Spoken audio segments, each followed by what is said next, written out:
তুমিও তখন। প্রভুর করুণা যদি পাইবারে চাও, গভীর রাতে উঠে প্রভুর গুণগান গাও।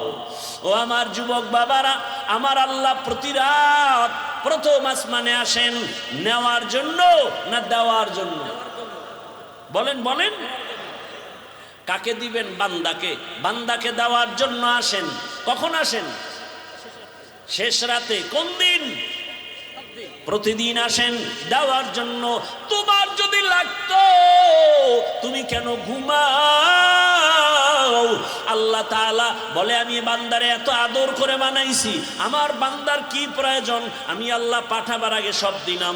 আমার বান্দা বান্দির পানির দরকার আগে দিছি ফ্রি, আমার বান্দা বান্দির আলোর দরকার ফ্রি সূর্য দিয়ে দিলাম, বান্দার বাতাসের প্রয়োজন সব দিয়ে দিলাম। আবারও প্রতি রাতে আমি আসি, আলা মিন মুস্তাগফিরিন ফাগফির লা, আলা মিন মুস্তারজিকিন ফারজুকা। রে রাতে কে গুনাহ করছো ক্ষমা চা গোপনে গোপনে, কারণ আসমান নীরব, জমিন নীরব, গাছের পাখিরাও ঘুমায়, নদীর মাছও ঘুমায়, ঘরের তোর মা বোন সবাই ঘুমায়। এখন রাস্তা ক্লিয়ার, কেউ শুনবে না। গোপনে সুন্দর করে ওযু বানাইয়া যায় নামাজ বিছাইয়া কলিজা ভরে যদি ডাক দাও, ইয়া আল্লাহ, আমি আল্লাহ তো তোর মোহাব্বতের জন্যই প্রথম আসমানে তাজাল্লি দিয়ে দিলাম, চাইতে দেরি আমি আল্লাহ তোকে দিতেও দেরি করব না। কত গভীর রাতে আল্লাহর নবী বলেন, আমি রাতের বেলা ঘুমায়ে গেলাম এশার নামাজ পড়ে, হঠাৎ আমার কাঁচা ঘুমের মধ্যে কান্নার আওয়াজ আসতেছে, আমার কানের মধ্যে ঘুম ভেঙে গেল। এই রাতে কে কাঁদে আর আমার ঘুম ভাঙলো? নবী বলেন, আমি উঠলাম, নজর করে দেখলাম আমার মাথার পিছনেই তো মসজিদে নববী।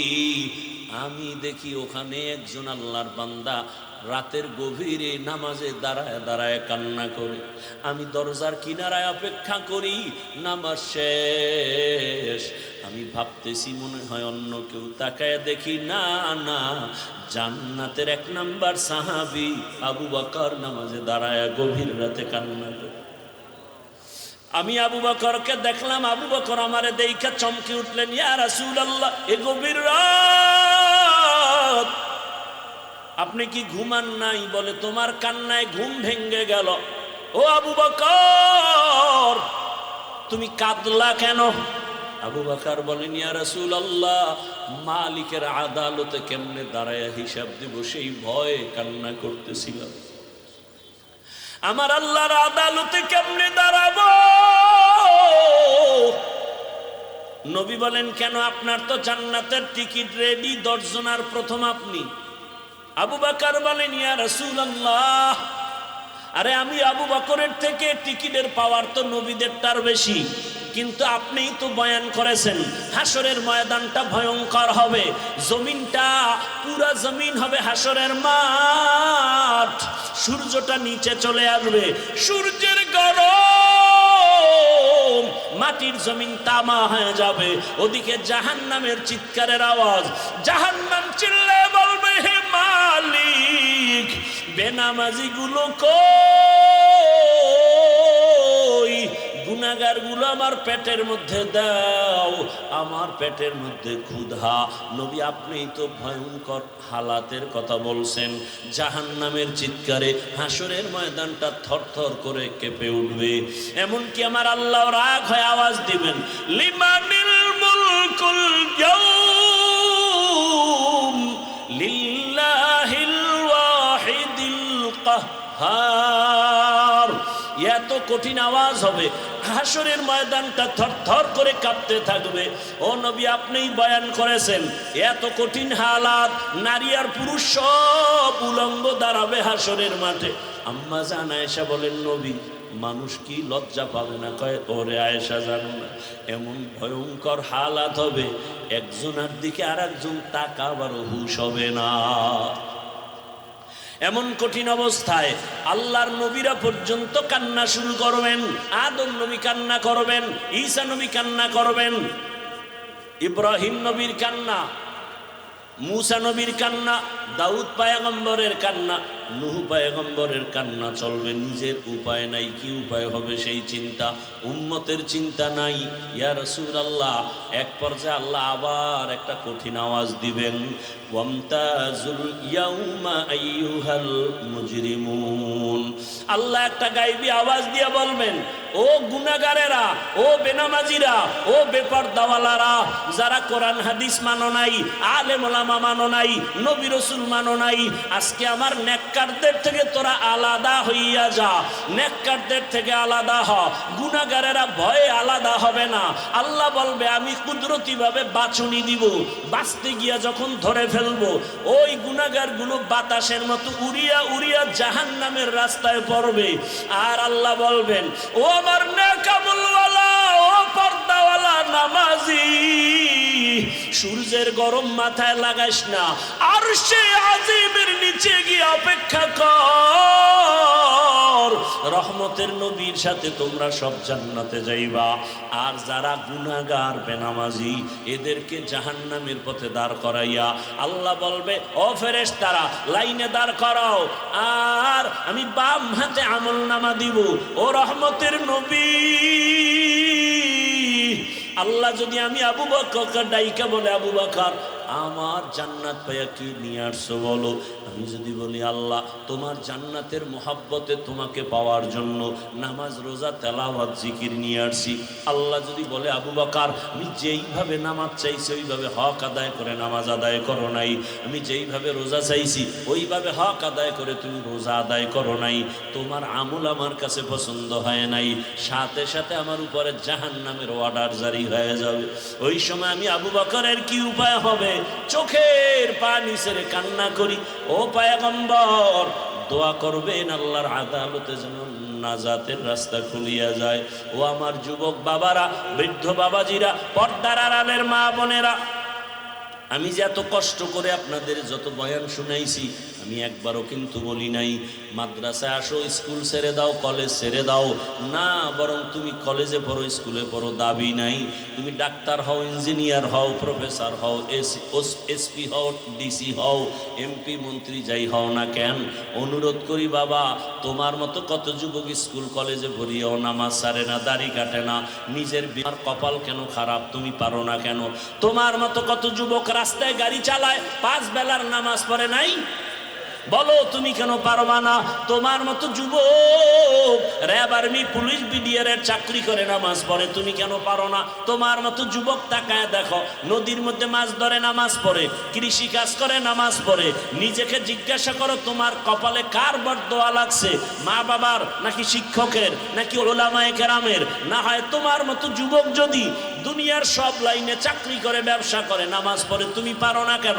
ও পর্দার আড়ালের আম্মা জানেরা, আপনার মতো কত মা এই এলাকায় এখনো খুঁজলে পাওয়া যায়, বেপর্দায় চলে না, নামাজ ছাড়ে না, মোবাইলে সময় নষ্ট করে না। ও আম্মা জানেরা, বোনেরা, মনটা কি চায় না একজন আদর্শমান ডাক্তারের মা হয়ে যাবেন? আপনার সন্তানের ব্যবহারে শিক্ষকরাও দোয়া করবে, আপনার সন্তানের আচরণে আলেম ওলামাও দোয়া করবে, আপনার সন্তান ডাক্তারি করবে, নামাজ পড়বে, কোরআন তেলাওয়াত করে আপনাদের জন্য দোয়া করবে। এরে আম্মা জান, যদি এমন চান আপনাকে আদর্শবান হতে হবে, আর জমিনে রহমতের নবীর আদর্শ থেকে সুন্দর আদর্শ আর নাই। ও আল্লাহর বান্দারা, ও আমার যুবক বাবারা, মা বোনেরা, বৃদ্ধ বাবাজিরা, তওবার দরজা খোলা, আল্লাহর কাছে তওবা করেন, সাহায্য চান, নামাজের মাধ্যমে, ধৈর্যের মাধ্যমে আল্লাহকে মনে মনে ডাক দেন। ও যুবক বাবা, জীবনে তো দাড়ি কম কাটো নাই, বেপরদায় কম চলো নাই, এখনো কি তোমার মনের শখ মিটে নাই রে বাবা? কয়দিন আর হায়াত পাইবা জানা নাই, আর কবে গুনাহ থেকে তওবা করবা জানা নাই। অন্তর যদি ভালো হয়, যদি তওবার নিয়ত থাকে, মনে মনে আমার আল্লাহকে ডাকো আর বলো, হে আল্লাহ, জীবনে কত হাতের দ্বারা গুনাহ করলাম, জবানের দ্বারা গুনাহ করেছি, চোখের দ্বারা গুনাহ করেছি। ও আল্লাহ, আমার মতো যুবক জেনারেল লাইনে থাকিয়া যদি নামাজ পড়ে, আমি কেন পারবো না? আল্লাহ তুমি বুঝি বেজার হয়ে গেছো, আজকে থেকে তওবা করতেছি, মরিয়া গেল আর নামাজ ছাড়বো না, দাড়ি কাটবো না, বেপরদায় চলবো না, মা বাবার দোয়া নিয়া, শিক্ষকের দোয়া নিয়া, ওলামায়ে কেরামের পরামর্শ নিয়া, রসুলের আদর্শ মেনে চলবো। আর আলেমদের মহাব্বত অন্তরে নেও, কারণ এই ওলামায়ে কেরাম তোমার জন্য চোখের পানি ছেড়ে আল্লাহর কাছে দোয়া করে, গোটা উম্মতের হেদায়াতের জন্য দোয়া করে। আরে এত কষ্ট করে লেখাপড়া করে এই মাদ্রাসার সন্তানগুলো, খোঁজ নিয়ে দেখবা রাতের বেলা ঘুমায় না, ভোর রাতে উঠিয়া মাওলার কোরআন তেলাওয়াত করে, নামাজ পড়ে, দোয়া করে। এলাকায় শান্তি দাও, অসুস্থ রুগীদের সুস্থ বানাও। ওই ওলামায়ে কেরামের দোয়া নিয়ে চলিও রে যুবক। আর ওলামায়ে কেরাম যেখানে তৈরি হয় ওদিকে তোমার অন্তরটা নরম রাখিয়া পারলে সহযোগিতা করিও। আর আল্লাহকে বলিও, আল্লাহ আলেম হইতে পারি নাই, একজন আলেমের সহযোগী হতে চাই, একটু সহযোগিতাও করিও। আল্লাহর মোহাব্বতে কোরআনওয়ালাদের সহযোগিতা করা, জীবন তোমার দুনিয়াতেও কামিয়াব হবে, পরকালেও কামিয়াব হবে। খবরদার এমন অন্তর যেন না হয় যে কোরআনওয়ালাও হতে পারলা না, কোরআনওয়ালাদের খেদমতেও তুমি আসতে পারলা না, এমন বদনসিব যেন তোমার না হয়। আল্লাহর কাছে অন্তর দিয়া তওবা করো, জীবনে আর গুনাহ করব না, নামাজ ছাড়বো না, বেপরদায় চলবো না, দাড়ি কাটবো না। তওবা করার মতো যদি অন্তর তৈরি হয়, মুনাফিকি না থাকে, খাঁটি তওবার নিয়তে দুটো হাত আল্লাহকে দেখায়া দাও। আয় আল্লাহ, হাতগুলো কবুল করে নেন, তওবা কবুল করে নেন, তওবার উপরে মজবুত হইয়া চলার তৌফিক দান করেন, আমিন। মামলা করতে হবে সেই হুজুরের বিরুদ্ধে। মগের মুল্লুক কয়, ভাই আপনার দাওয়াত, বলে আলহামদুলিল্লাহ। কয় আপনার বাড়ি? কয় নাউজুবিল্লাহ। আল্লাহ হেদায়াত দান করুন। তাহলে সুস্থতার জন্য আল্লাহ দিয়েছেন রাতের ঘুম, তবে পুরা রাত শরীরের ঔষধ নয়। রাতের প্রথম অংশের ঘুম শরীরের জন্য ঔষধ নয়, শেষ রাতের ঘুম শরীরের ঔষধ নয়, মধ্যরাতের ঘুম শরীরের মহা ঔষধ। এজন্য রহমতের নবী এশার নামাজ আনতে ঘুমিয়ে পড়তেন, শেষ রাতে উঠে আল্লাহর সাথে কথা বলতেন। দৈনন্দিন কতবার আজান দেয়া হয় আপনারা জানা থাকলে একটু বলেন। আজান পাঁচও বেলার আজানের সিস্টেম, লফজ, বাক্য কি একই? ব্যবধান আছে? কোন আজানে ব্যবধান আছে? কি ব্যবধান? অর্থ কি? ঘুমের চেয়ে নামাজ ভালো, আর তুমি ঘুমাইও না, ঠিক মতো পড়িলে নামাজ জান্নাত তোমার ঠিকানা। পশু পাখি কীট পতঙ্গ কেউ ঘুমিয়ে রইল না, মানুষ হয়ে ঘুমিয়ে থাকা ঠিক তো মোদের হবে না। আহাতে মন কঠিন দিনেতে নামাজ তোমায় ভুলবে না, ঠিক মতো পড়িলে নামাজ জান্নাত তোমার ঠিকানা। আমার প্রাণের ভাই বোনেরা জলদি করে উঠে যাও, অজু করে তাড়াতাড়ি নামাজ পড়তে লেগে যাও। আহা নবী বেনামাজির শাফাআত করিবেন না, ঠিক মতো পড়িলে নামাজ জান্নাত তোমার ঠিকানা। ঘুমের চেয়ে নামাজ ভালো, আর তুমি ঘুমাইও না, ঠিক মতো পড়িলে নামাজ জান্নাত তোমার ঠিকানা। মাগরিবের আজানে কেন বলা হলো না ঘুম থেকে নামাজ ভালো? এশার নামাজের আজানে কেন বলা হলো না ঘুম থেকে নামাজ ভালো? ফজরে কেন বলা হলো? কারণ আছে না নাই? আছে। আমরা সবাই সুস্থ থাকতে চাই, বলে কি পরিমাণ? বলে ওভার 100 অল টাইম।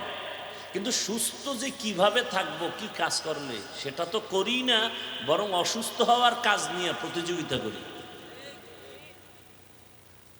মানুষের শারীরিক, মানসিক, জৈবিক যত রাস্তা আছে, সব রাস্তাকে অসুস্থ করার একমাত্র যন্ত্র অদৃশ্য মরণাস্ত্র মোবাইল। হার্ট দুর্বল, ব্রেন দুর্বল, লেখাপড়া দুর্বল, চরিত্র দুর্বল, চোখের পাওয়ার দুর্বল, কানের পাওয়ার দুর্বল, তোমাকে পঙ্গু বানাচ্ছে মোবাইল, খবর নাই। বরং তুমি এটাকে এত আপন করেছো, রক্তের থেকেও বেশি মাকে তুমি ডিলেট করতে পারো, মোবাইল করবা না। বহু সন্তান এই মোবাইল করে মায়ের সাথে বেয়াদবি করে, বাবার সাথে বেয়াদবি করে, বাপ চাই না, মা চাই না, মোবাইল চাই। শিক্ষকের সাথে বেয়াদবি করে। আর অনেক আব্বা আম্মা আছে সন্তানগুলোকেও এতটা রশি ঢিল দিয়ে দিয়েছে, এক সময় কান্না করেও সেই মাসুল আর দিতে পারে না। আল্লাহ হেদায়াত দান করুন। যাদের আয়োজনে আজকের এই সুন্দর প্রোগ্রাম, এবং আল্লাহ আমাদেরকে বাছাই করে যাদেরকে এখানে নিয়ে আসছেন, আল্লাহর বড় দয়া। আর একবার শুকর আদায় করি আলহামদুলিল্লাহ। দরুদ ও সালাম সৈয়দুল মুরসালিন রহমাতুল্লিল আলামিন শফিউল মুজনিবিন খাতামুন নবিয়্যিন সৈয়দুস সাকালাইন ইমামুল মুরসালিন শফিয়ে আযম রাসূল আকরাম রহমত আলম নবিয়ুল আরব আল আজম হাবিব কিবরিয়া আশরাফুল আম্বিয়া সৈয়দুল আম্বিয়া शफीए महशर साक़ी कौसर आक़ाए नामदार मदीना का ताजदार आफ़ताब नबूवत फ़ख्र मौजूदात सैयदुल मखलूक़ात हज़रत मुहम्मदुर रसूलुल्लाह। नबीजिर नामे दरूद पढ़ले गुनाह হয় না সওয়াব? মনে চায় বলতে, কিন্তু আপনারা তো আমল করবেন না, এই জন্য আবার বাধা আসতেছে। কারণ ভালোবাসা নিয়ে বসছি তো। কেমন ভালোবাসা? যদি কেউ বলে নিচে নেমে পাও ধর, তাহলে আমি নবীর আদর্শ মানবো, আমি এখন নিচে নেমে আসবো তোমার পাও ধরার জন্য। এতটুকু দিলের ভালোবাসা নিয়ে কথা বলতেছি। ও যুবক বাবারা, এমন কপাল নিয়ে কি তুমি দুনিয়াতে আসছো যে জীবনভর শুধু অন্যের ক্ষতিই করে যাবা? তোমার দ্বারা জীবনে কেউ উপকার হতে পারবে না? তোমার কপাল এত খারাপ? জানি না ওমরের কপালওয়ালা কারা আর আবু জাহালের মতো কপালওয়ালা কারা। মোনাজাত পর্যন্ত দেখতে থাকবো কার কপাল ভালো কার কপাল খারাপ, দেখা যাবে।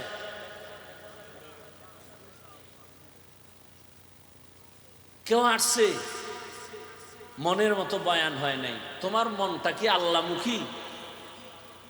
তুমি তো বিড়ি টানো, গাঞ্জা খাও, নামাজ নাই, রোজা নাই, তেলাওয়াত নাই, হালাল নাই, তোমার মনের মতো বয়ান হবে কিভাবে? বরং কোরআন অনুযায়ী তোমার মনটা তৈরি করো,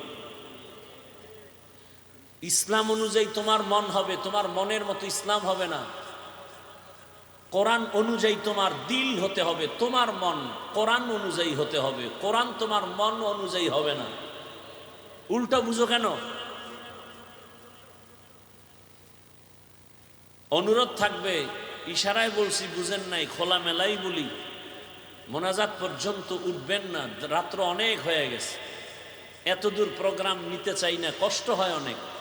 এমনিই তো কষ্ট করি এই বয়সে, আমার মতো কষ্ট কে করে আল্লাহু আলাম, আল্লাহ জানেন। 12 মাস কি এর রৌদ্র আর বৃষ্টি, ফজরের পরে, জোহরের পরে, আসরের পরে, মাগরিবের পরে, এশার পরে, নীলে সারা রাত, 12 মাস।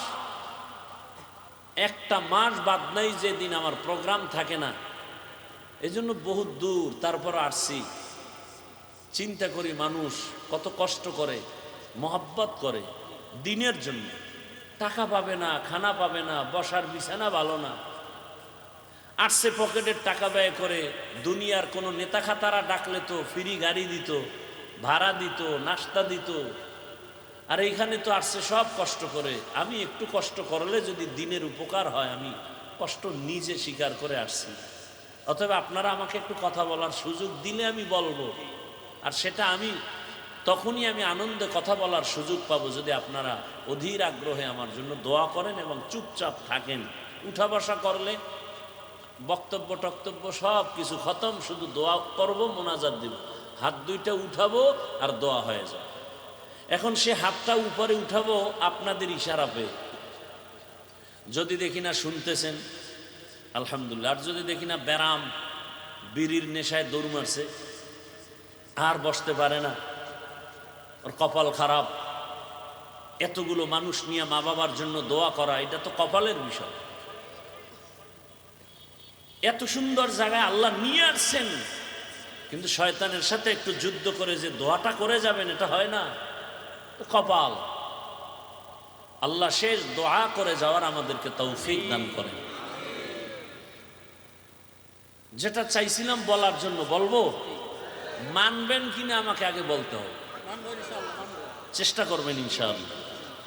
আচ্ছা আপনারা আমাকে বলেন তো, আপনার দিল থেকে আপনি এটা চান কিনা যে যেখানে যাবেন সেখানেই আপনার সম্মান হবে, সবাই সম্মান করবে? সবাই চান? তাহলে আমলটা দিয়ে গেলাম, করবেন কিনা জানি না, বলে গেলাম। তবে করবেন এই আশাই বলতেছি। প্রতিদিন কমপক্ষে 300 বার দরুদ পড়বেন। খোদার কসম, কোনো তাবিজ লাগবে না, কোনো তাবিজের প্রয়োজন নাই। তবে 2টা শর্ত আছে দরুদ পড়ার। এক শর্ত, নির্জনে নিরিবিলি মোহাব্বতের সাথে পড়বেন। 2, পবিত্র অবস্থায় পড়বেন। দরুদ পইরা পইরা যদি 100 বার শেষ হইলে একবার বিড়ি টানেন, আর একবার 100 শেষ হইলে আর একবার আর একটা বিড়ি। নির্জনে নিরিবিলি পরিবেশে এবং মোহাব্বতের সাথে পবিত্র হালাতে। কতবার প্রতিদিন? কতটা ভালোবাসা নিয়ে বলতেছি। যদি আমার কথা আপনি মানেন আর যদি ফলাফল না আসে, মরে গেলে কবরে জুতা মারবেন, বলে গেলাম। কতবার দরুদ? কোন পীর সাহেবের দরুদ? রাসূলের মোহাব্বতে দরুদ পড়বেন। 2 সময় আপনার খুব নিরিবিলি সময়, ফজরের নামাজের পরে, না হয় ঘুমের আগে। পৃথিবীর কোনো তাবিজ আপনাকে আটকাতে পারবে না। জায়নামাজ বিছাইয়া একটা তসবিহ হাতে নিবেন। কি তসবিহ চিনেন? জবাব দেন, তসবিহ চিনেন? তসবিহ হাতে নিয়ে আমল করা সুন্নতে সাহাবা।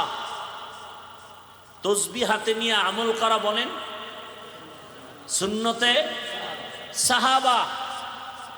যারা সাহাবায়ে কেরামকে মানবে না তারা মুসলমান হলেও 72 দল জাহান্নামীদের দলভুক্ত।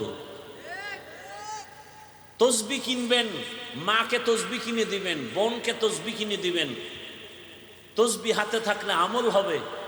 300 বার দরুদের আমল, 300 বার ইস্তেগফারের আমল। সময় বেশি থাকলে নামাজের দরুদ পড়বেন। 300 বার প্রতিদিন দরুদ পড়ে অজু অবস্থায় বিছানায় কিবলার দিকে চেহারাটা ঘুরায় ঘুমিয়ে পড়বেন। ইনশাআল্লাহ দরুদের বরকতে রাসূলের সাথে ঘুমের মধ্যে মোলাকাত হয়ে যাবে।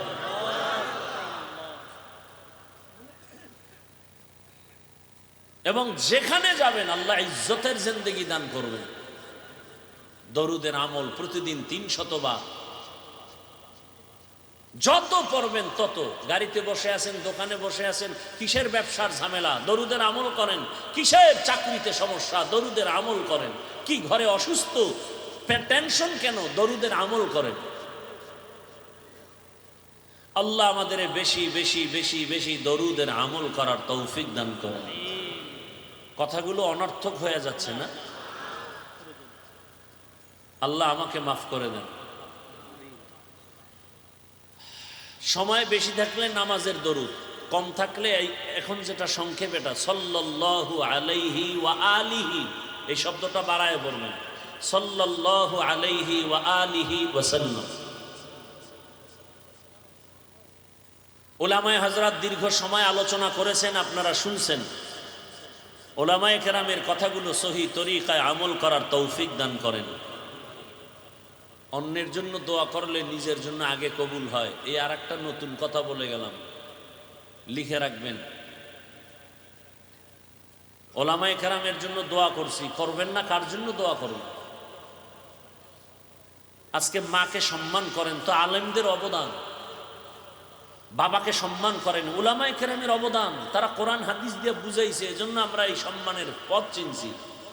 কিয়ামত পর্যন্ত আর কোনোদিন আমার রসুল আসবেন না, আবু বকর, ওমর, ওসমান, আলী কেউ আসবেন না, কোনো সাহাবায়ে কেরাম আসবেন না, আইম্মায়ে কেরাম আসবেন না, বড় বড় আউলিয়ায়ে কেরাম তারাও আর আসবেন না কিয়ামত পর্যন্ত। ভালো করে মনে রাখবেন। এই কথাগুলো আমার বয়ানের আউট। আমি যে আয়াত হাদিস পড়ছি ওদিকে ঢুকি নাই, আউট। কিন্তু কথাগুলো কি পরিমাণ ওজনওয়ালা, এবং কি পরিমাণ গুরুত্বপূর্ণ ভালো করে মনে রাখবেন। কিয়ামত পর্যন্ত এই মানুষ সংসার কিভাবে সুখে থাকবে, নিজে কিভাবে সুখে থাকবে, সম্মানে থাকবে, কিভাবে তার পরিবার সুস্থ সুখে চালাবে, কিভাবে তার সমাজ সুন্দরভাবে চালাবে, দুনিয়ার শান্তি, নির্ভেজাল শান্তি, আখেরাতের বিনা হিসাবে জান্নাত পাওয়ার একমাত্র ঠিকানা ইসলাম। আর সব ভুয়া, সব ভুয়া, সব কিছু ভেজাল। মানুষের জীবনের দুনিয়া আখেরাতের একমাত্র শান্তির ঠিকানা ইসলাম। মানুষকে সেই ইসলামের মাধ্যমে বুঝাবে একমাত্র উলামায়ে কেরাম। এ জাতি আর নবী পাবে না, এই জাতি আর কোনোদিন কিয়ামতের আগে আবু বকর পাবে না, ওমর পাবে না। এ জাতি পাবে তাদের স্থানে যারা আছেন ওয়ারাসাতুল আম্বিয়া, উলামায়ে কেরাম। এজন্য দোয়া করলাম উলামায়ে কেরামের ইজ্জত আল্লাহ বাড়িয়ে দেন। যারা আলেম ওলামাদের বিরুদ্ধে লেখালেখি করে, চক্রান্ত করে, বলার মাধ্যমে, মিডিয়ার মাধ্যমে, আল্লাহ এদের হেদায়াত দান করেন, না হয় ধ্বংস করে দেন। আল্লাহ তাদের হেদায়াত দান করেন, না হয় ধ্বংস করে দেন। আল্লাহ তাদের হেদায়াত দান করেন, না হয় খুব তাড়াতাড়ি ধ্বংস করে দেন। কারণ আলেমের দুশ্মন ও ইসলামের দুশ্মন। আল্লাহ বুঝার তৌফিক দান করেন। অন্যের জন্য দোয়া করলে নিজের জন্য আগে কবুল হয়। একটা নতুন উসুল বলছি, আমি দোয়া করলাম আল্লাহ পুরা এলাকার মানুষগুলোকে তুমি মাফ করে দাও। আল্লাহ একজন ফেরেশতা পাঠিয়ে দিছেন, এই যাও তো ওই বান্দা কার জন্য দোয়া করলো। ফেরেশতা বলে আল্লাহ এই বান্দা এলাকার সমস্ত মানুষের জন্য দোয়া করলো। কি দোয়া? সমস্ত মানুষের গুনাহ মাফ চাইছে, কারণ নিজের জন্য চায় নাই বলে না। আল্লাহ বলে ফেরেশতা সাক্ষী থাক, সকলকে ক্ষমার আগে ওকে আমি আগে ক্ষমা করে দিলাম। আমরা তো অন্যের জন্য দোয়া করতে চাই না, মনে করি ভাগে কম পাবো। হ্যাঁ, জুমার দিন ইমাম সাহেবরে এক এলাকার ভদ্রলোক দোয়ায় বলছে, হুজুর আমার আব্বার জন্য দোয়া করবেন। নিয়ত করছে 500 টাকা হাদিয়া দিবে। ইমাম সাহেব নামাজের ভিতরে, দোয়ার ভিতরে আরো 4 জনের নাম বলছে। মোনাজাতের ভিতরে ওনার মেজাজ গরম হয়ে গেছে, আমার বাবার দোয়াটা সাইডে ভাগ হয়ে গেল, মন খারাপ হয়ে গেছে। 500 টাকা দিবে না 100 টাকা দিবে। দেওয়ার সময় পাওয়ার কি, মন খুব কষ্ট ভরা, বেজার। 100 টাকা দিয়ে নেন হুজুর, এমনই কইরেন। আর একদল মূর্খ দেখছি, এরা দোয়া করছে ঠিক, কিন্তু বলে হুজুর আমার আব্বার নাম যে কইলেন না, ভুলে যদি আল্লাহ দোয়াটা আর এক গ্রামে দিয়ে দেয়। এরকম মূর্খ আছে না নাই? দেখেন না জানাজার ময়দানে বহু মূর্খ বলে, এ হুজুর কি কয়, জানাজার বাংলা নিয়ত কন। আছে না নাই? আমার রসুল কি বাংলা বুঝেন? তাহলে বাংলা নিয়ত পাইলেন কই? আল্লাহ আমাদের সবাইকে সহি সমঝ দান করেন। অনেক কথা বলে ফেলেছি, এবার ঢুকি আমার নির্দিষ্ট আলোচনার মধ্যে। উঠা বসা করলেই দোয়া করে ফেলব, সোজা কথা, কোনো পেশ নাই। কারণ কষ্ট করে আসছি, সীমাহীন। আপনার এক রাত, আমার তো সারা জিন্দেগি। আপনাদের মোহাব্বতে আসছি, আপনি মূল্যায়ন করবেন না তো আমার আপনাকে জোর করে বয়ান শুনানোর দরকার কি? চলে যাই। কালকে জুমা, আর রাত্রটাও তো বরকতের রাত। জুমার রাত বড় বরকতি রাত। আমি যে আয়াত হাদিস পড়েছি, ইখলাসুল রুহানিয়াতের সমন্বয়ে সহি নিয়তে, সহি তরিকায়, সহি কিছু কথা বলতে পারি, আপনারা শুনতে পারেন, সে তৌফিক আমার আল্লাহ আমাদেরকে দান করুন। আয়াতের তর্জমা এবং হাদিসের তর্জমাটা আগে বলি, তারপরে কিছু ব্যাখ্যা। ইয়া আইয়ুহাল্লাযীনা আমানুস্তাঈনু বিস-সাবরি ওয়াস-সালাহ, হে মুমিন তোমরা আমি আল্লাহর কাছে সাহায্য প্রার্থনা করো সবর ও সালাতের মাধ্যমে। ইন্নাল্লাহা মা'আস-সাবিরিন, নিশ্চিত আমি আল্লাহ সাবিরিনদের সাথেই থাকি। রহমতের নবী বলেন, মান ইউরিদিল্লাহু বিহি খাইরান ইউসিব মিন, আল্লাহ যাকে ভালোবাসেন বেশি মোহাব্বত করেন, নবীজি বলেন আল্লাহ তাকে মুসিবত দিয়া পরীক্ষা নিবেন। তর্জমা শেষ। এবার ব্যাখ্যা, হাদিসের উপরে কিছু কথা, এরপরে আয়াত নিয়ে আলোচনা করব। হাদিসে বললেন কি রসুল, আল্লাহ যাকে ভালোবাসেন, মোহাব্বত করেন, কল্যাণ চান, তাকে মুসিবত দিয়া পরীক্ষা নিবেন। এটা কেমন কথা? দুনিয়াতে যে যাকে ভালোবাসে তাকে আগে পরীক্ষা করবে। বিয়া করবেন একজন, 10 বাড়ির মাইয়া দেখছেন কেন? কি নাকি এই নিয়ম আপনাদের দেশে নাই? বিয়া করবে এক মেয়েকে, দেখছে কয়টা? 10টা। ভালো করে খবর নিছে আবার তলে তলে। আমি যেই মেয়েটাকে বিবাহ করব তার মা ভালো নি, বংশ ভালো নি, সাইড কালেকশন আসেনি। তাহলে কেন? আমি যাকে জীবন দিয়া ভালোবাসবো তাকে পরীক্ষা ছাড়া আমি নিব কেমন? আল্লাহ বলেন আমি জিন সৃষ্টি করেছি, নূরের দ্বারা ফেরেশতা বানাইছি, মাটি দ্বারা মানুষ সৃষ্টি করেছি। আমি আল্লাহ মানুষের সর্বশ্রেষ্ঠ মর্যাদা দান করেছি। আমি আল্লাহ পরীক্ষার জন্য জমিনে পাঠাবো। জিনও কিন্তু জমিনে পাঠায় টেস্ট করেছি, ফেরেশতাকেও জমিনে পাঠায় দেখছি সব ঝামেলা করে। আমি জমিনে মানুষ পাঠাবো এবং আমি পরীক্ষা করে যাচাই করে দেখব কারা আমার মোহাব্বতের বন্ধনে আবদ্ধ হয়ে কে টিকে, কে আবার ফেল করে। দুনিয়াটাই পরীক্ষার হাল। পরীক্ষা মানি একটা মুসিবত। আল্লাহ পাক আয়াতের পরে বলেন আমি 5টা জিনিসের দ্বারা পরীক্ষা নিব। ওয়ালানাবলুওয়ান্নাকুম বিশাইইম মিনাল খাউফি ওয়াল জুই ওয়া নাকসিম মিনাল আমওয়ালি ওয়াল আনফুসি ওয়াস সামারাত ওয়া বাশশিরিস সাবিরিন।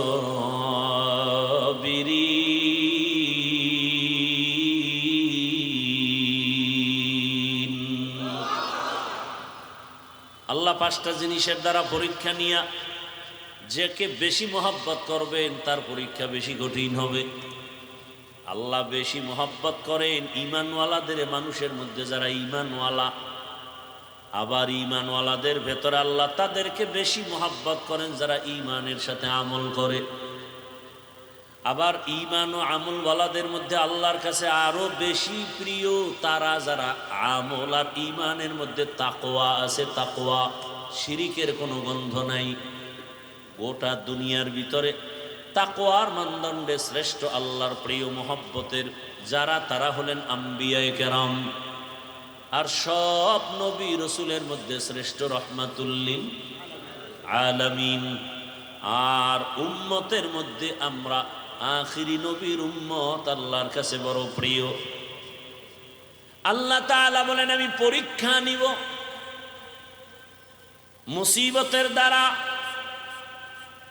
আর এই পরীক্ষায় যদি পাশ করতে চাও, এক পুঁজি লাগবে, যে পুঁজি না থাকলে পাশ করা যাবে না। ওই পুঁজির নাম হলো ধৈর্য। যাদের ধৈর্য নাই তারা কোনোদিন কামিয়াব হতে পারবে না। এই ধৈর্য আবার 3 প্রকার। ইবাদতের বেলায় ধৈর্য, মুসিবতের বেলায় ধৈর্য, গুনাহের বেলায় ধৈর্য। আপনার যদি ধৈর্য না থাকে এই প্যান্ডেলে মোনাজাত পর্যন্ত থাকা আপনার জন্য সম্ভব হবে না। যাদের ধৈর্য আছে তারাই থাকবেন। ধৈর্য যদি থাকে সে বয়ান শুনতে পারে, ধৈর্য না থাকলে পারে না। ইবাদতের বেলায় ধৈর্য, মুসিবতের বেলায় ধৈর্য, গুনাহের বেলায় ধৈর্য। এই ধৈর্য বড় দামি এক সম্পদ। স্বামী আর স্ত্রী বড় ভালোবাসার জিন্দেগি পরিচালনা করতেছে। একদিন স্ত্রী স্বামীকে জিজ্ঞাসা করে, ও স্বামী, তুমি আমাকে কেমন মোহাব্বত করো, ভালোবাসো? বলে সীমাহীন। বলে কেমন? কয় তুমি আমার জীবন, আমি তোমার জন্য যা চাও তাই দিব। খেয়াল করতেছেন?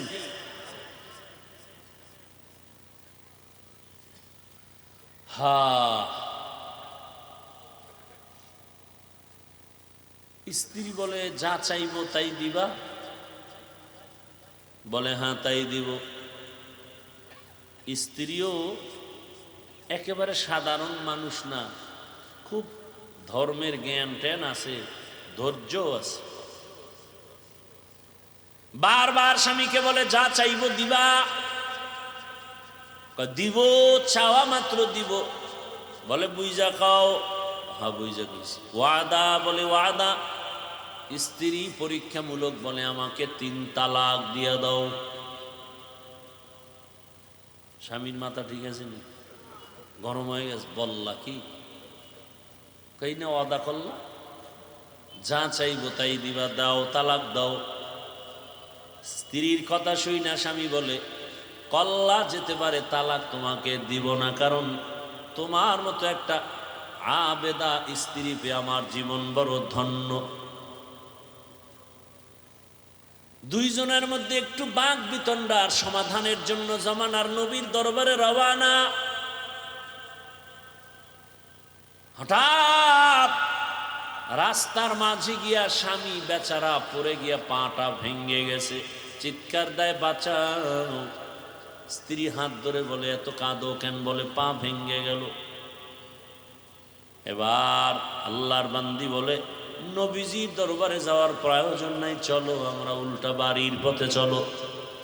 বাড়ির মধ্যে যাইয়া স্ত্রী ডাক দিয়া বলে স্বামী আমারে দয়া করে মাফ করে দেও, আমার কথা আমি উড্ড করে নিলাম, তালাক চাই না। স্বামী ডাক দিয়া কয় বিবি আমার, নুজহাতুল মাজালিস নামক কিতাবে ধৈর্যের বয়ানের মধ্যে ঘটনাটা পাওয়া গেছে। ও বিবি, তালাক চাইলা কেন? আবার তুমি তালাক ফিরাইয়া নিলা কেন? তোমার কথা। বলে শোনো স্বামী, তুমি রসুলের হাদিস কি শুনো নাই? রহমতের নবী বলছেন আল্লাহ যাকে বেশি ভালোবাসবেন মুসিবত দিয়া পরীক্ষা নিবেন। আমি তোমার ঘরে যত বছর সংসার করেছি একটা মুসিবত তোমার ঘরের মধ্যে আমি দেখি নাই। কোনোদিন তুমি মুসিবতে পড়ে আহ শব্দ বলো নাই। আমি বুঝলাম যেখানে মুসিবত নাই সেখানে রহমত নাই, যেখানে রহমত নাই সেখানে আমিও থাকতে চাই না, তালাক চেয়েছি। হঠাৎ রাস্তার মাঝে গিয়ে তুমি পড়ে গেছো, তোমার পা ভেঙ্গে তুমি চোখের পানি ছেড়ে কান্না করেছ। মুসিবত, আমি বুঝতে পেরেছি রহমত নাজিল হয়েছে। মুসিবত আসছে, যেখানে মুসিবত আছে সেখানে রহমত আছে, আর যেখানে রহমত আছে আমিও সেখানে আছি।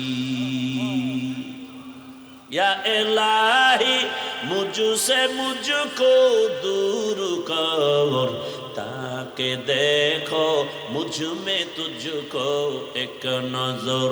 या इलाही तू मेरा माबूद है, या इलाही तू मेरा माशूक है। আল্লাহ যাকে বেশি ভালোবাসবেন তাকে মুসিবত দিয়া পরীক্ষা নিবেন। অন্য হাদিসের মধ্যে নবী বলেন আদ-দুনিয়া সিজনুল মুমিন ওয়া জান্নাতুল কাফির। দুনিয়াটা মুমিনের জন্য জেলখানা, বেঈমানের জন্য শান্তির জায়গা, বালাখানা। যত শান্তি দুনিয়ায় মুমিন কখনো শান্তি পাবে না, বেঈমান শান্তি পাবে দুনিয়ায়, মরার পরে অশান্তি শুরু হবে, শেষ হবে না। আর মুমিন কষ্ট করবে দুনিয়ায়, মরণ পরে এমন শান্তি শুরু হবে আর কোনোদিন শেষ হবে না। দুনিয়ায় শান্তি, পরকালে কষ্ট বেঈমানের জন্য। দুনিয়ায় কষ্ট, পরকালে শান্তি মুমিনের জন্য।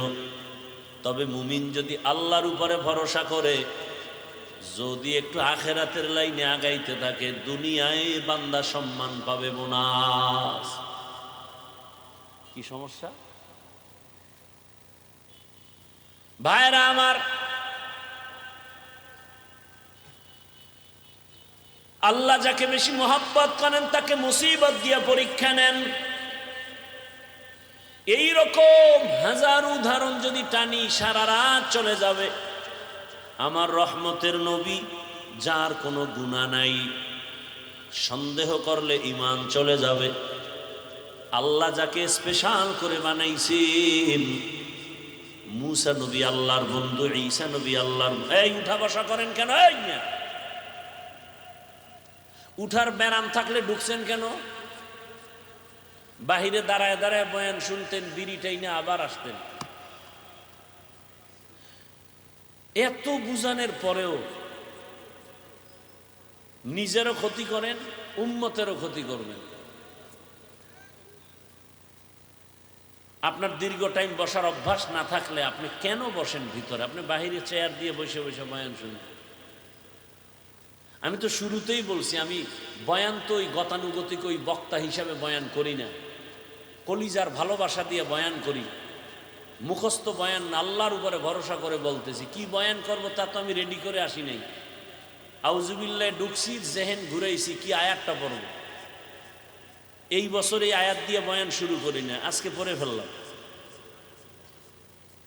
আজকে এই আয়াতটা নতুন পড়লাম। অন্য বছর এই আয়াতের উপরে অনেক বয়ান করেছি। এরপরে আয়াতের উপরে কি বয়ান হবে তাও তো আমার জানা নেই। একের পর এক কথা আসতেছে আসতেছে আসতেছে। বক্তার এলেমের বাহাদুরিতে বয়ান হয় না, ভালো করে মনে রাখবেন। ছোট ছোট কিছু কথা বলি মনে রাখবেন। বক্তার আমল আর এলেমের বাহাদুরিতে ওয়াজ হয় না। এর মূল চাবি আল্লাহর রহমত আর অন্তরে শ্রোতাদের অন্তরের ভালোবাসা, মুহাব্বত। এই দুইটা এক থাকলে বয়ান হয়। আপনারা আমার বয়ান বের করার ফোকাস। এখন ওইটা বুঝাইতে গেলে আরো যাইবে 20 মিনিট। একজন উঠছে, দিছে ফ্যাস লাগায়, আমার নজর তো চারোদিকে। কে হাত উঠায়, কে বসে, কে ঘাড় এদিক সেদিক করে, নজর তো দিক চলে যায়। পারি না, আমার এই অভ্যাসই নেই, করব না বয়ান। আপনারা শুনতে চান না, আমার ঠেকাটা কি? হেদায়েতের মালিক তো কোনো বান্দার হাতে আল্লাহ চাবি দেন নাই, এত পেরেশানি কেন? বৈশেই তো সেই বয়ান করছে। রসুলের মতো ব্যক্তির বয়ানে আবু জাহিল্লা বাচ্চা যদি কালেমা না পড়ে, আমি কে? রসুলের বয়ান, যার চেহারা দেখলে গুনাহ মাফ, সেই রসুলকে টানা 13 বছর দেখার পরে যে বেঈমান কালেমা পড়ে না, আমি কে? আমি তো মানুষ হই না। বক্তা হয়েছি ঠিক, মাওলানা হয়েছে ঠিক, মানুষ হতে পারি নাই। মানুষ হওয়া ভিন্ন জিনিস। আর রহমান আল্লামাল কুরআন খলাকাল ইনসান, এই বয়ান যেখানে করেছি সেখানে বলেছি মানুষ কাকে বলে। আল্লাহ বলছেন মানুষ কারা? এই মানুষ আল্লাহর কাছে মানুষ না, আল্লাহর দরবারের মানুষগুলো আলাদা। কোন মানুষ? আল্লাহ বলে দিছেন আর রহমান আল্লামাল কুরআন খলাকাল ইনসান। বিস্তারিত এখানে আলোচনা। আল্লাহর কাছে কোন মানুষ জান্নাত পাবে? মাগরিবের পরে বয়ান করছি গোপালগঞ্জের একটা এলাকায়, ভরপুর মানুষ। সেখানে একটা হাদিস বলছি, যেহেতু কথা টানে চলে আসছে 1 মিনিটে শুধু একটু বলতেছি। আবু হুরায়রা রাদিয়াল্লাহু তাআলা আনহু থেকে একটি সহিহ হাদিস বর্ণিত। হাদিসের হাও জানে না, সহি সহেলা এলাফায়। রসুল কোনোদিন বলে যান না এই হাদিস সহি, এটা সহি না। এটা বর্ণনাকারী মুহাদ্দিসিনে কেরাম তাদের মতামত। রসুল যদি একটা ছোট্ট বিন্দু কথা বলেন, সেটাও আমার কাছে 7 আসমান 7 জমিন থেকেও দাম। সেই ভালোবাসা থাকতে হবে রসুলের প্রতি। আবু হুরায়রা বলেন, কিয়ামতের দিন 3 জন ব্যক্তি সবার আগে জাহান্নামে ঢুকবে। সবার আগে 3 জন। 3 জন মানে 3 দল। কয় দল? 3 দল। কিন্তু ব্যক্তি হিসাবে উল্লেখ 3 জন।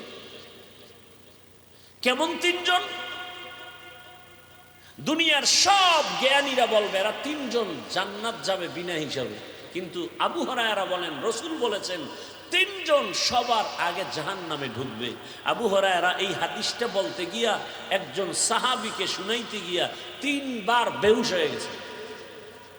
কয়বার? 3 বার বেহুশ হয়ে গেছেন। সেই তিন ব্যক্তিকে দুনিয়ার জ্ঞানীরা বলে তারা বিনা হিসাবে জান্নাতি, আর আল্লাহ বলবে শিকল লাগায় জাহান্নামে ঢুকা। এর মধ্যে প্রথম ব্যক্তি যুদ্ধের ময়দানের গলা কাটা শহীদ, যে ইসলামের ময়দানে কাফেরের মোকাবেলায় যুদ্ধ করে শহীদ, আল্লাহ তাকে বলবে রে জাহান্নামে ঢুকা। দ্বিতীয় আমার মতো মাওলানা, আল্লাহ বলবে এই মাওলানা দিকে, দুনিয়ার মানুষ তোর বয়ান শুনছে, তোরে এলেম দিয়েছিলাম, কি করছো? আল্লাহ এই যে ওয়াজ করছি, দাওয়াত দিছি, মানুষ তো তাই জানে, আমি তো ভিতরেরটা জানি। মানুষ তো তোর উপরেরটা জানে, আমি তো ভেতরেরটা জানি। তোরে আল্লামা না লেখলে মনে কষ্ট পাইতি, কেউ জানতো না, আমি জানি। কি এই রোগ নাই? নামটা কেন নিচে হয়েছে? এই রোগ আছে। নাম কেন ছোট হলো, বড় হলো না? মনে তোর কষ্ট কেউ জানে না, আমি তোর অন্তরের খবর জানি। আরো কথা বলার সুযোগ নাই। আল্লাহ বলবে এই জাহান্নামের ফেরেশতা ধর এই মাওলানারে, জাহান্নামের ভেতরে ঢুকা। শহীদেরও জাহান্নামে, মাওলানাও জাহান্নামে। 3 নাম্বার ব্যক্তি হবে যারা মাদ্রাসা মসজিদে দান সদকা করে, কইবে ধর। এই বহু ফকিন্নির মাঝে তোরে টাকাওয়ালা বানাইছি, করছো কি? আল্লাহ মাদ্রাসা মসজিদ কেন করছো? কয় দিনের জন্য। হ্যাঁ, মানুষ জানে দিনের জন্য, কিন্তু আমি ভিতরেরটা জানি। 50,000 টাকা দান কইরা চায়ের দোকানে চাপাবাজি করছো, পুরা মসজিদ তুই কইরা দিছ। তোর নামে আলহাজ না লাগাইলে মাথা গরম। দান করার পরে তোকে মারহাবা না বলার কারণে তোর মেজাজ গরম, পারো না, টাকা ফিরাই নিয়ে যাও।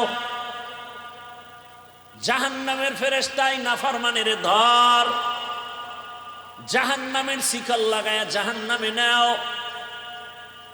ও আমার প্রিয় বাবারা, যুবক, পর্দার আড়ালের মা বোনেরা, বৃদ্ধ বাবাজিরা, শহীদের হালাত যদি এমন হয়, মাওলানাদের হালাত যদি এমন হয়, মাদ্রাসা মসজিদ করনেওয়ালা দানবীরের হালাত যদি এমন হয়, একটু একটা মিনিট চিন্তা করেন আপনার আমার উপায় কি হবে।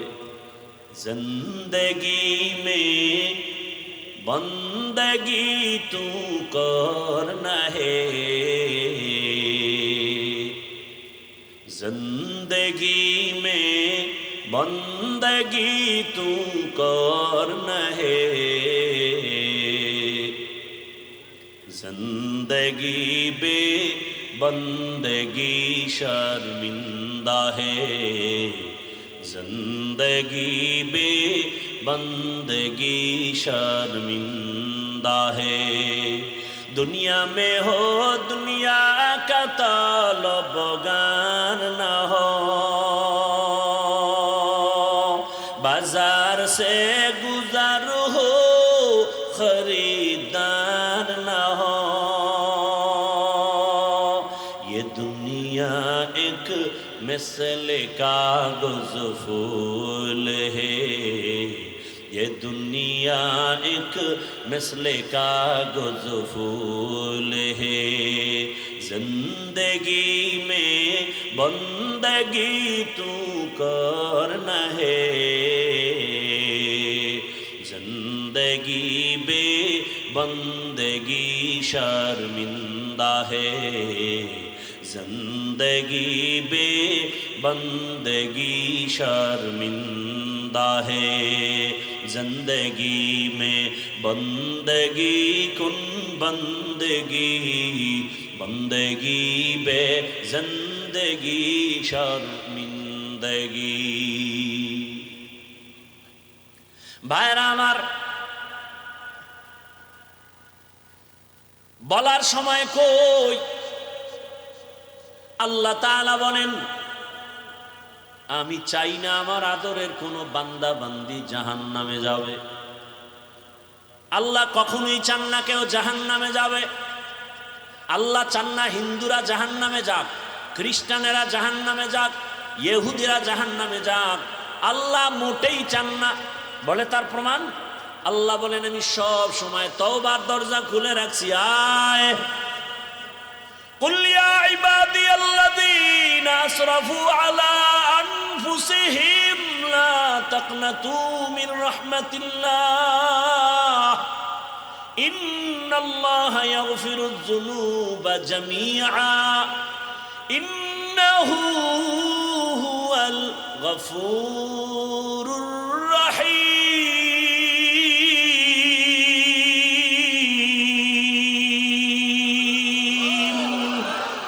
गर तवक्कुल मी कुनी हर सुबह शाम मेरा साना दरिस्त तू अज़ला मकाम जुज़बा हक़ची ज़े मखाअज इंसुजा फज़ले उआ मस्ते दर जुमला जहा। আল্লাহ বলেন, ও আমার প্রিয় বান্দা বান্দিরা, আয় আমার দরজা খোলা। কি পরিমাণ গুনাহ করেছো? বান্দা বলে 40 বছরের গুনাহ তো বিশাল, হিমালয় পাহাড়ও ছাড়ায় গেছে আমার গুনার এত বড় স্তূপ। আল্লাহ কয়, তুই যদি আসমান বরাবর গুনাহ করে ফেলো, বিশাল বড় লবণের পাহাড়। কিসের পাহাড়? লবণের বিশাল বিশাল বড় পাহাড়। যত বড় বড় লবণের পাহাড়, একটু যদি সমুদ্রের পানি ধাক্কা লাগায়, লবণের পাহাড় বিলীন হতে কয় হাজার বছর লাগবে? বলছি না সত্য কথা, জবাব দিয়েন ভালো করে। কয় মাস? মুহূর্তের মধ্যে সমুদ্রের পানির ধাক্কায় লবণের পাহাড় যেমন বিশাল পাহাড়। কোন কাজের লোকেরা যদি বলি, তোমরা 500,000 মানুষ কাজ করে লবণের পাহাড়, এখান থেকে তুমি তাড়াতাড়ি সাতক্ষীরায় নিয়ে যাও, সময় লাগবে নি? বুঝে না, অনেক সময়। কিন্তু সমুদ্রের একটা পানির বাড়ি মারলে মুহূর্তে বিলীন হয়ে যাবে। আল্লাহ কয়, রে গোলাম, কি পরিমাণ গুনাহ করেছো, কয় পাহাড় বানাইছো। দুনিয়ার আসমান বড় বড় যদি গুনার পাহাড় বানাও, আমার রহমতের পানির বাড়ির সাথে সাথে তো গুনার পাহাড় চুরমার হয়ে যাবে। আতিনা ফি দারে দুনিয়া না হাসান, আতিনা ফি দারে উকবা না হাসান, ইয়া গিয়াসাল মুস্তাগীসিন ইহদিনা লিফতিখারা বিল উলুমে ওয়াল গিনা। হর গরিদে নেকো তু তৈয়ার হে, জু না মাঙ্গে उससे तू बेजार है। আল্লাহ তাআলা বারবার ডাকেন, আসো, তওবার দরজা খুলে দিলাম, আসো।